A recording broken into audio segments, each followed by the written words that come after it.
Hey, how's it going, everybody? By popular demand, I'm finally putting together a build guide for my current rogue build, which I have to say is not only the most fun and satisfying Twisting Blades build that I've ever played, but it's probably the most versatile and powerful as well. And I've tried out the single and double trap builds, a ton of different variations on the single and multi-imbuement builds. This build was designed around a ton of synergies that's going to leave massive groups of mobs and elites stunned, dazed, and frozen solid before chain reactions of explosions take them all out one by one. Your early game progression is going to be super enjoyable and fairly carefree, and once put together, it's built to be constantly moving and attacking as fast as possible while also having comfortable endgame survivability. This guide is going to be split into 5 sections, each with a timestamp chapter for easy reference. First, I'm going to be breaking down the skill tree, then I'll be getting into the gear, talking about what to look out for while leveling, the legendary aspects you're going to need, and considerations about stat priorities, and even getting into what stats are most likely to be rolled into with the Occultist to help you get the best in-slot gear as fast as possible. I'll then give a brief high-level summary of the Paragon setup. After that, I'm going to be covering some of the strategies and tips and tricks to help you have as much fun as possible while running this build, and then at the end, I'm going to be including a run-through of a high-level Nightmare Dungeon run, with my current version of the build around level 85, comfortably facing enemies 23 levels higher than me.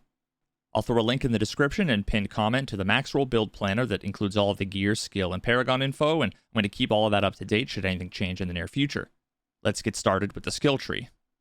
As with pretty much every Twisting Blades builds these days, we're going to be running Puncture as our basic attack, Enhanced Puncture to gain energy when we hit crowd control enemies, and then Fundamental Puncture to split our attack into 3 blades, and if 2 of those hit the same target, it'll apply Vulnerable for 2 seconds. As we look through the rest of our skills, there's a few common themes that you're going to notice. Other than general buffs to damage and defenses, we're going to be focusing on trying to increase our chances of critical strikes and lucky hit procs, keeping enemies vulnerable as much as possible, and focusing on incapacitating them in as many ways as possible. Now, obviously, our core skill is going to be Twisting Blades. We'll end up putting all 5 points in here. Enhance Twisting Blades to increase the damage that they're going to do when they return, and Improve Twisting Blades, which is going to daze enemies for the 2 seconds that they're stuck into them. After that, we're going to be putting 3 points into Sturdy, giving us 12% damage reduction from enemies that are close. Next, we're going to be putting 1 point into Shadow Step, which is effectively an instant teleport and backstab on enemies even quite far away. Enhanced Shadow Step, granting us an 8% increased critical strike chance against enemies we hit with it for 3 seconds, and then Methodical Shadow Step to stun enemies for 2 seconds. Next, we're going to be putting 3 points into Weapon Mastery, which is going to increase our damage with swords by 9% and our damage to healthy enemies with daggers by 15%. Then we're going to put 1 point into Dash, Enhanced Dash, granting us 15% increased critical strike damage against enemies that we hit with it for 5 seconds, and Discipline Dash, which slows enemies it hits for 3 seconds unless they're already slowed, at which point they're going to be dazed for 2 seconds. We'll then be putting 1 point into Rapid Gambits, which reduces our evade cooldown when we daze enemies, but we really care more about putting 1 point into Trick Attacks, which briefly knocks down dazed enemies. We don't care that much about how long they're knocked down, but we care more about what we get from putting 3 points into Concussive. After knocking back or knocking down enemies, we have a 3-second window where we have a 12% increased critical strike chance against them. Now next, we'll be putting 1 point into Dark Shroud, which gives us 5 protective shadows, each granting us 8% damage reduction until we're hit, which is going to reduce the damage and remove a shadow. Then 1 point into Enhanced Dark Shroud, which gives us a small chance to not consume a shadow when we're hit, and then one of my favorites, Subverting Dark Shroud, granting us a 4% increase to movement speed for every shadow that we have. We'll be tossing 3 points into Exploit and 3 points into Malice, giving us an 18% increased damage to healthy and injured enemies and 9% damage to vulnerable enemies. And finally, here's a bit of an interesting addition that I recently added that's turned out quite well. We'll put 1 point into Smoke Grenade, which when used, dazes enemies for 4 seconds, and 1 point into Enhanced Smoke Grenade, which causes us to do 20% increased damage to enemies affected by Smoke Grenade. Moving on to Imbuement skills, we're going to be putting 5 points into Shadow Imbuement, which when used, imbues our next 2 imbuable attacks with a Shadow Infection, which most importantly comes along with the fantastic benefit of turning each infected enemy into a ticking time bomb. If the enemy dies within the next 6 seconds, they create a shadowy AoE explosion, beginning a cascading chain reaction of death and destruction. If they don't die within that 6 seconds, they'll take that same damage, but it's going to be contained only to them. Now, Enhanced Shadow Imbuement increases our critical strike chances against infected enemies by 15%, and Blended Shadow Imbuement causes enemies hit by the AoE explosion from infected enemies to be vulnerable for 2 seconds. 1 point into Shadow Crash, giving us 10% lucky hit for our shadow damage to stun enemies, and 1 point into Consuming Shadows, giving us 10 energy every time we kill an enemy with shadow damage. Now moving on, we're going to be putting 3 points into Frigid Finesse, giving us 15% increased damage to chilled enemies and a massive 30% boost to our damage against frozen enemies. Finally, we'll put 3 points into Precision Imbuement, increasing our critical strike chance 9% on all imbued skills. We'll then be putting 1 point into Innervation so that we can put 3 points into Second Wind, which grants us a 15% increased lucky hit chance for 5 seconds whenever we spend 100 energy. Now for our key passive, I've tried both Momentum and Close Quarters Combat, and there's pluses and minuses to both.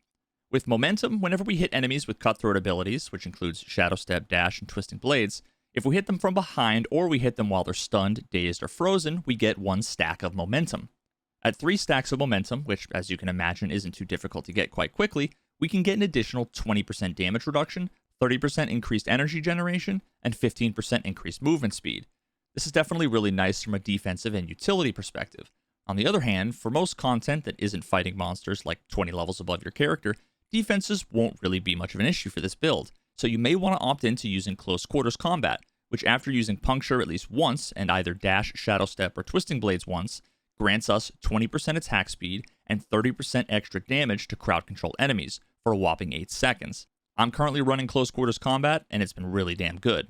Now finally, for our specialization, we're going to be using Inner Sight, giving us bursts of infinite energy whenever we fill up our Inner Sight meter by attacking specific marked enemies. We're going to have Shadow Step, Dash, Dark Shroud, Shadow Imbuement, Puncture, and Twisting Blades on our hotbar. I'll leave it up to you how you make that work with your setup. Now let's take a look at the gear that we're going to be wanting to use to put this all together. Starting with our helmet, our must-have stat is going to be plus ranks to Shadow Imbuement. The nice-to-have stat to look out for is Life on Kill, and otherwise we're going to be wanting getting some combination of cooldown reduction, max life, or % total armor. Now while we're leveling up, we'll be really happy to take anything remotely useful here. Life, armor, dex, all stats, cooldown reduction, that's all fine. I wouldn't really stress out about this until you start getting up into the 60s or 70s. Of course, if the game wants to drop us a perfect helmet with all of our desired stats already, we'll be happy to take it. Although, as we all know, that's exceedingly rare. What's far more likely is finding a helmet with 2 or 3 out of the desired stats, with the 3rd or 4th being something random that we might not necessarily care about. But of course, we have the Occultist available to reroll a stat. And for those that aren't aware, every item type in the game has 1 or more stats that the game prioritizes when presenting you with options. So counterintuitively, we want to find items that have 3 of those desired stats without the priority affixes, as re-rolling the remaining stat is going to be far cheaper as our chances are massively increased, or even guaranteed in the case of some items. Now I'm going to be referencing this website here, d4craft.com, which is a really useful utility for referencing reroll stats, including telling us which stats are priority stats, so that's what I'm going to be showing during these parts of the gear guide. In the case of helmets, they have 4 priority stats: cooldown reduction, basic skill attack speed, total armor, and crowd control duration. So an example of an optimal drop for a helmet would be finding something with plus ranks to Shadow Imbuement, max life, and % total armor, with the 4th stat being anything else, as we're extremely likely to get the cooldown reduction stat as an option when we reroll. This tip alone is going to save you tens of millions of gold per item, so make sure you always keep in mind when hunting for gear and even when trading gear with others. Now for our legendary aspect on our helmet, we're going to be wanting the aspect of Quickening Fog, which drops a smoke grenade at the end of all of our dashes, dazing enemies and reducing Dash's cooldown for each enemy dazed. This is one of 2 primary reasons why we put those points into Smoke Grenade, even though we don't have Smoke Grenade on our skill bar. Every time we dash into a group, we're going to be dropping the smoke grenades on the ground, dazing all of the enemies, and then we're going to be doing more damage to everybody because of that. Now this aspect isn't available in the Codex of Power, so if you're unable to find a copy of it, there's a few useful alternatives that you can use if you have copies of those lying around. Manglers is a great option to be an alternative way of dazing enemies, and 2 options that I haven't used yet but might be worth taking a look at are Uncanny Treachery and Siphon Victuals. The latter in particular for when we're pushing high-level nightmare dungeons where enemies are going to be 20 or 30 levels higher than us and where taking lots of damage is basically unavoidable. Now, Cheats and Protector are both solid defensive aspects that you'll always have access to from the Codex of Power if you're struggling to find any alternatives. Finally, we're going to want to socket our helmet with a Topaz for damage reduction while control impaired, helping to keep us alive in any of those moments where we find ourselves stun-locked or frozen by enemies. Now for our chest armor, we're going to be looking for some combination of damage reduction in all forms, flat damage reduction of course being the best, as well as % to total armor, and maximum life. Now, an acceptable backup stat for any point in the early game and leveling process would be plus to dexterity or maybe even all stats, but in general, you're going to want to be prioritizing the more defensive stats. And when it comes to rerolling stats on chest armor, control impaired duration reduction, thorns, and percent total armor are the affixes that the Occultist prioritize. And given that we want percent total armor, the optimal drop for chest pieces would be 2 or 3 damage reduction stats and or maximum life. We're going to want to imprint our chest armor with the disobedience aspect, which is available in the Codex, although in my experience it's not particularly rare, so you should be able to find multiple copies that are upgraded rolls at some point. As is with the helmet, cheats and protector are both viable options as well, but it shouldn't be necessary unless you find great rolls on either. And finally, we're going to be putting in a pair of topazes. Now for our gloves, the must-have stat is plus ranks to twisting blades, and you're going to want to be looking out for attack speed, lucky hit, and crit chance. A few acceptable alternative stats are lucky hit, chance to slow, and plus to dexterity. When it comes to searching for the most optimal gloves, attack speed and crit chance are both priority affixes, so you're going to be looking for gloves that don't have both at the same time. We're going to want to imprint our gloves with the aspect of accelerating, which massively increases our attack speed when we crit with our core ability. Now this isn't in the Codex, so my favorite fallback that I'd recommend is the aspect of retribution, which has a small chance to stun distant enemies when they hit us, but more importantly, it increases our damage to stunned enemies, which, as you know, we'll have no shortage of. Now moving on to our pants, we basically want the same stats as our chest: damage reduction, total armor, max life, with dodge chance as an acceptable backup if you can't get at least 3 of those, although pants have 7 priority affixes, so re-rolling into plus total armor is slightly less likely. We're going to want to imprint our pants with the aspect of might, which gives us 20% damage reduction for 6 seconds after using our basic skill, which is in the Codex, so you should have no problem getting it basically whenever. And worst case scenario, the other defensive options I've mentioned should work just fine. And of course, as you may have guessed, we're going to want to put topazes in these. Now, onto our boots. The far and away best option here are the unique Penitent Greaves. These boots leave a trail of frost under us, which chill enemies that come close, which is massive for a number of different synergies with skills, Paragon, and gear, because it effectively means that all nearby enemies become instantly crowd-controlled, as well as granting us increased damage to chilled enemies. Now, lots of folks have a hard time finding these. Obviously, your mileage may vary. Personally, I found 4 pairs between level 70 and level 85. Now, the most important stat rolls on these are going to be movement speed and the damage to chilled enemies, so if you're like me and are lucky enough to get multiple copies, you're going to want to prioritize the boots with the highest of these stats first. Now, until you're able to find Penitent Greaves, which includes basically all of the leveling process, I'd recommend a nice base pair of boots with additional evade charges, and the must-have stat here is far and away movement speed. After that, you're going to want to look for energy cost reduction, damage reduction while injured, and pretty much anything that's remotely useful as a force stat should be fine. Now, as a first option, you're going to want to put the Ravager's aspect on the boots, as the additional charge of Shadow Step is insanely convenient at providing additional mobility, as well as another chance of gaining Unstoppable, potentially getting us out of sticky situations. These boots right here got me through most of the middle game and the beginning of the end game, and I absolutely loved them. If you're not able to get Ravagers, I'd recommend the Ghostwalker aspect, which is in the Codex. Now, there's a couple of other important considerations that you'll want to keep in mind if you haven't yet found Penitent Greaves.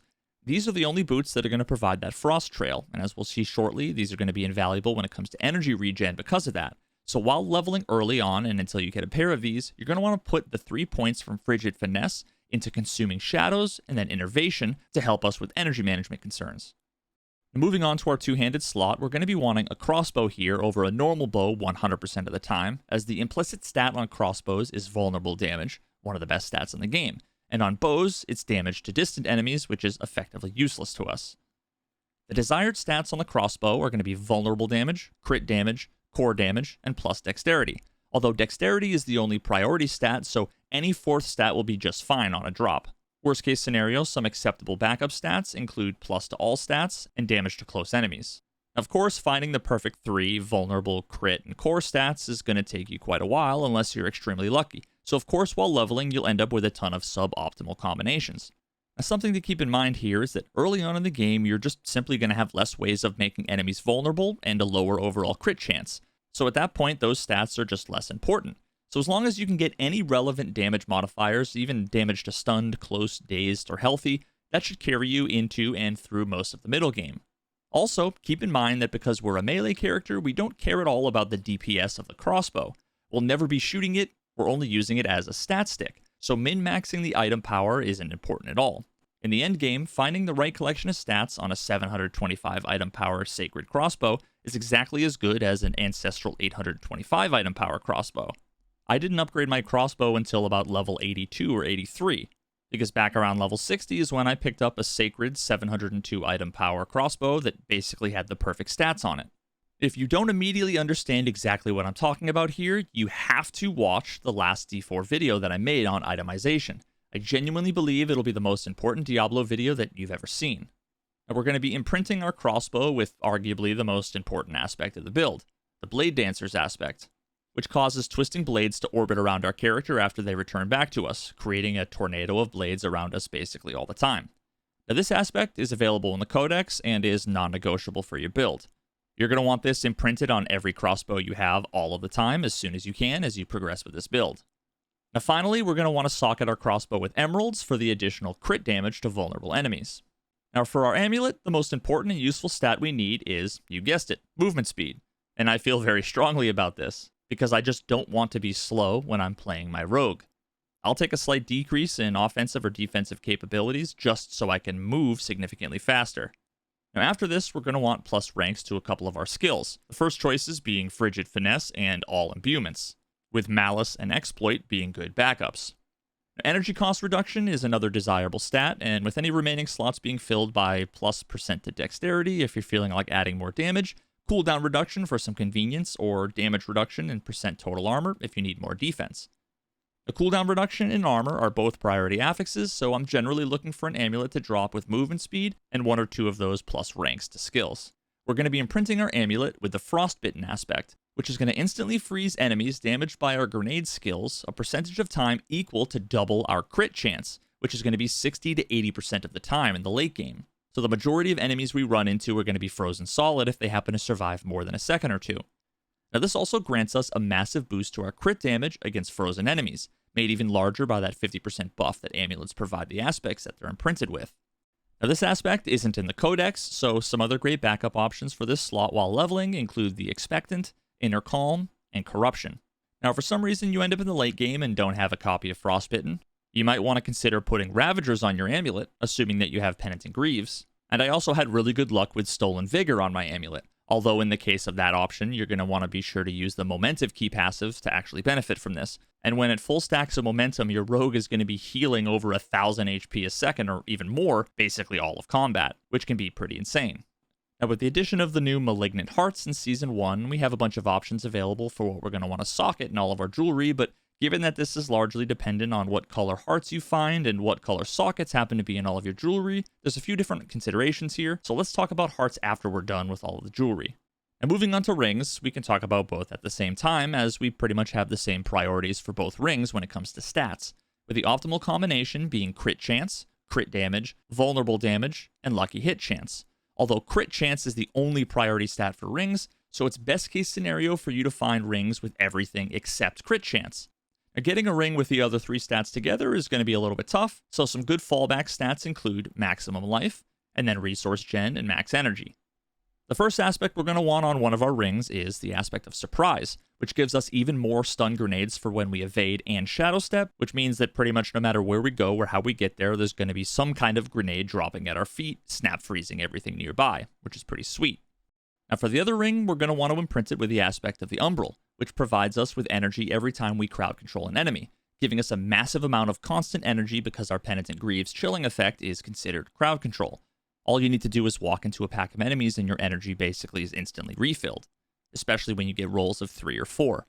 Now this aspect is in the Codex, but to be honest, you really get limited benefit from the minimum roll. So until you find a higher Umbral roll and have Penitent Greaves, I'd recommend using the Ravenous aspect to help with energy management, which is also in the Codex, but it's much more effective even with the minimum roll. Alright, now let's talk about the Malignant Hearts. Wrathful Hearts are of course harder to find, but also can go in any color slot, so put them wherever makes the most sense given the other slots that you have available. Your first choice for this build is going to be the Caged Heart of the Vile Apothecary, which gives our attacks a chance to have all 3 imbuement skills applied to them, massively increasing the uptime on our shadow damage, adding to all of those infectious explosions, as well as benefiting from the buffs we've given ourselves related to chilling enemies. This is definitely an underappreciated heart for sure. The only real backup I would suggest here is the Malignant Pact, primarily for the attack speed buff and the chance to restore energy. The Barber is not good at all for this particular build for reasons that I don't want to get into, so I would avoid that and the Creeping Death Heart as we aren't focusing on poison. Now to make this as quick as possible, I'm only going to cover the hearts that I think are the best for each color and skip over any that I feel are less good for this build. Looking at the Vicious Hearts, or the orange ones, we have two real options. The Caged Heart of Cluster Munitions, which drops stun grenades on lucky hit, naturally working well with our freezing synergy, and the Caged Heart of Tempting Fate, which increases our critical strike damage considerably while marginally reducing our normal attack damage. This heart, of course, gets better the higher crit chance we have. Now looking at the Brutal Hearts, or the blue ones, the far and away best option is the Caged Heart of Revenge, which provides a ton of damage reduction and then converts that damage into an explosion that occurs whenever we use our Dark Shroud ability. Now finally onto the Devious Hearts, or the pink ones, the Caged Heart of Determination and the Caged Heart of the Calculated are both great. The former reduces resource draining effects and grants us increased energy generation, and the latter makes our next attack stun enemies after we spend some amount of energy. Now moving on to our primary weapons, let's first start with a recent addition that I've been really enjoying, using the unique dagger Ashira's Kanjar, which gives us increased damage to close enemies, basic skill damage, increased damage to crowd control enemies, a movement speed boost after killing elites, and an increased lucky hit chance, all quite useful for this build. The unique ability is the real reason why I love this thing though, as it'll ramp up our attack speed significantly with each hit, which gives us a massive boost to our DPS, and as long as we have the energy sustained from the other items and skills, helps us consume more of that energy that we're gaining faster to give us increased lucky hit chance and more. Now if we don't end up finding one of those, I'd recommend using two swords, each with the same stat priorities as our crossbow: vulnerable damage, crit damage, core, and dexterity, with the same options as fallback. Early on while leveling, straight weapon damage is more likely to make a bigger impact on our overall DPS, so try not to stress too much about the stat combinations until you're in World Tier 3 or even 4. Now in terms of legendary aspects, we're going to want our primary sword to have Edge Masters, which boosts our damage based on how much energy we have when we attack, all the more reason to keep that energy bar topped off as much as we can, which is why I love using Inner Sight. Now Edge Masters is in the Codex of Power, but a couple of good alternatives in case you end up running two swords are Inner Calm and Vengeful. Now, of course, these guides always show you the perfect stat collections with the perfect rolls all min-maxed out, so to give you an idea of what your rogue could reasonably look like with decent luck around level 85 if you know what you're doing, here's all of the gear that's on my character right now that you've seen in all of the gameplay. Alright, now let's move on to a quick summary of our Paragon. Our starting board is going to end up looking like this, and we're going to socket in the Closer glyph, giving us a 92% boost to our Cutthroat skill damage and 10% reduced damage while wielding a melee weapon. Moving on to the second board, we're using Exploit Weakness, socketed with the Combat glyph, giving us 97% critical strike damage and restoring 12% of the energy cost of skills that critically strike. We'll also be hitting a few clusters of magic and rare nodes, giving us boost to vulnerable damage and damage to injured enemies, as well as damage reduction from vulnerable enemies and a little bit of armor. We'll also be pathing over to the legendary node, giving us additional damage to vulnerable enemies. After that, we'll make our way over to our third board, Tricks of the Trade, where we'll socket in the Turf glyph, giving us 87% damage to close enemies and giving us 10% damage reduction against close enemies. We'll make our way over to this cluster of rare and magic nodes, giving us boosts to our critical strike damage and physical damage.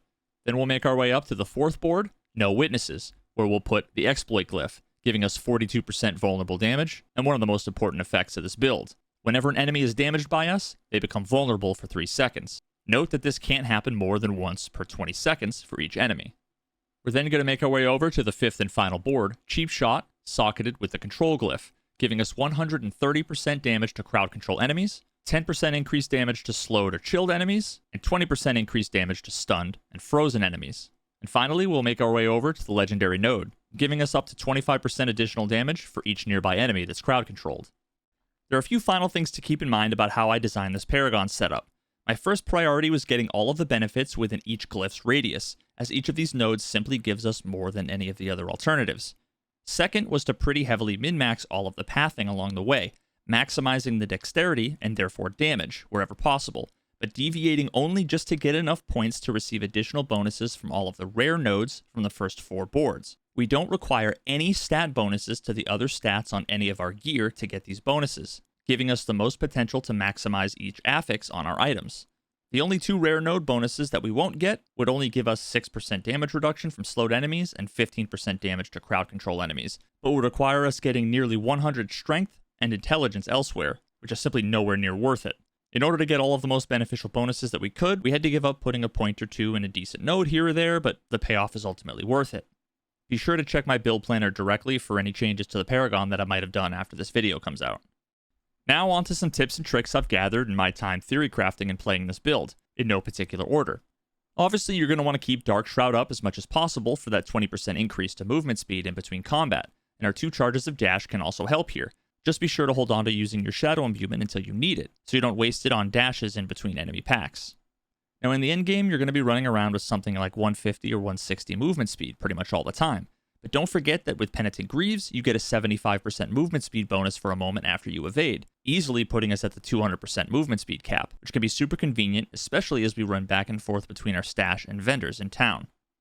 A Shadow Step is incredible for a couple of reasons, but my favorite is that as long as you're able to target an enemy, it's basically an instantaneous teleport that works even through walls and up and down vertical levels, so make sure to use it all the time to quickly get to those hard to reach places fast. And when it comes to clearing mobs, either from dungeons or Helltides or wherever, there's a couple of little combinations of skills that can help you out a ton, both when speed clearing, going after those elite packs primarily but paying less attention to the trash mobs in between, as well as full clearing, killing everything in a dungeon that you see. And when speed clearing, a fun little combo I use all the time is first to Shadow Imbue, run up to the first mob in the group and hit them with one hit of Twisting Blades, and then dash to the opposite side of the group. The first guy you hit with the blades is going to be dazed, and anybody towards the end of the pack is going to get hit with the smoke grenades at the end of your dash, likely dazing them and maybe freezing them in place. Then you can use a combination of dash and or evade to close the distance to the next group, both abilities dropping stun and smoke grenades, doing more freezing and stunning, at which point I'll then use Shadow Step to instantly lock onto the nearest elite or damage reduction aura enemy in the pack. The Shadow Step is going to stun them, automatically drop even more grenades, and you get the picture. Now at around this time is when your original blades are going to return back to you, still imbued with that original shadow charge. So between the dash damage and the blades damage, most of the things behind you are going to start exploding, killing pretty much everything left alive. And fun fact that many people don't know, the Blade Dancer's aspect scales the damage of the circling blades based on the distance that they traveled. So as they start to orbit around you inside of this second pack, they're going to shred everything to pieces, very likely killing all of the frozen mobs that remain. Then, with all the attack speed and movement speed buffs that you'll have up to this point, you aren't going to want to go back for any random stragglers or stick around here for much longer, so you might as well just keep cruising on to the next pack. Now, when it comes to full clearing, another useful combo I use all the time starts with an imbued dash through the group, trying to hit as many as I can with the Shadow Infection. If there's any elites or damage reduction auras nearby, once again they'll get the Shadow Step, and after taking them out with a few hits of Twisting Blades, things are likely already dying or freezing solid around you, so you'll generally want to use that second dash and an evade charge to move back and forth between any stragglers around you, stabbing them with Twisting Blades once or twice before changing focus to someone else nearby. Now hitting all of these enemies in a kind of crisscross pattern is going to be most efficient as your blades are going to hit everything in between, and all of the different movement skills you're going to use to go back and forth are going to drop grenades. And when it comes to boss fights, a quick little trick I've been using has been quickly replacing Dark Shroud with Smoke Grenade right before the fight. With all of the different crowd control effects this build applies, from the stabbing with Twisting Blades, chill from the boots, all the different grenade effects, they'll generally stagger quite fast. And as soon as they do, best case scenario is I can time that with filling up Inner Sight, hit them with a Smoke Grenade, and they'll usually be dead by the time the infinite energy from Inner Sight runs out. Now, if there's multiple targets during a boss fight, you're going to want to focus on whoever has the Inner Sight marker above them, as you're not technically CCing bosses until they're staggered, so you might run out of energy if you're focusing on the wrong enemy. Now, the last tip I have when it comes to boss fights is to remember that our vulnerable procs don't last forever, only 2 or 3 seconds. So even if you have Inner Sight up and have plenty of energy, every few seconds you're going to want to hit them with Puncture to reapply that vulnerable, and that'll keep your damage output considerably higher over the course of the fight. Alright, so what do you guys think? How was my first build guide?